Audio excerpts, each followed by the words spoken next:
Naging palaban ngunit emosyonal si Senador Bong Revilla nang humarap sa media at mga taga-suporta kagabi. Hindi rin napigilan ng senador na maluha nang magpaalam siya sa kanyang ama na si dating Senador Ramon Revilla Sr. May news to go si Victoria Tulad.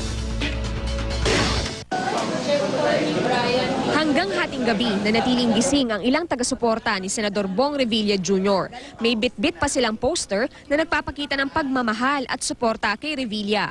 Ang ilang bata na isinama ng magulang sa karton na natulog. Ang mga may edad naman mistulang walang kapaguran sa pagbabantay.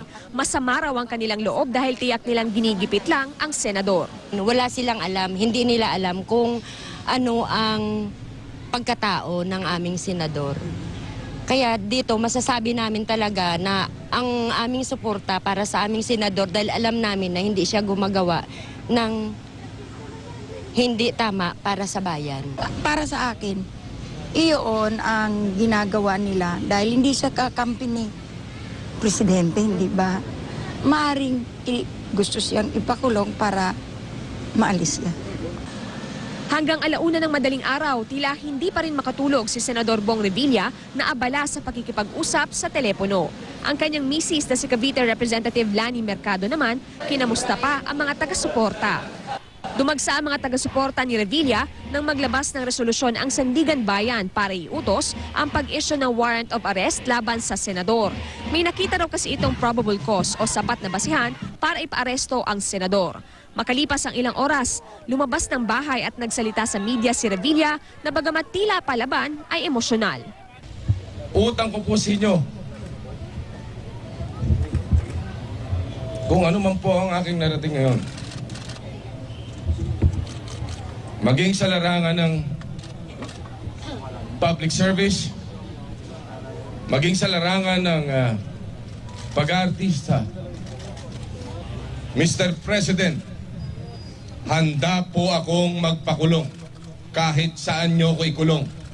Dahil ako'y naniniwala na wala akong kasalanan. At hindi po ako natatakot, Ginoong Pangulo.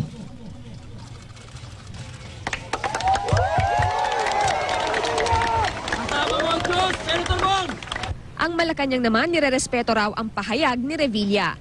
Ipinauubayan na raw nito sa mga otoridad ang pagganap sa tungkuling itinakda sa kanila nang naayon sa batas at may paggalang sa karapatan ng mga aarestuhing personalidad.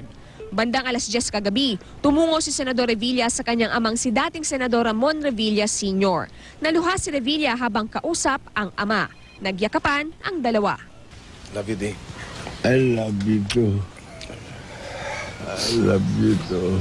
Ang may bahay ni Revilla naging emosyonal habang ikinukwento ang epekto sa kanyang mga anak ng napipintong pag-aresto sa senador. Na-experience ko na to sa youngest son ko na nag-breakdown na talaga siya. So, alalayan ko lang talaga yung mga anak ko. I have to be strong for them. I have to be strong for the whole family since my husband won't be with me on a regular basis, the normal basis that a usual husband should be. Victoria Tulad, GMA News.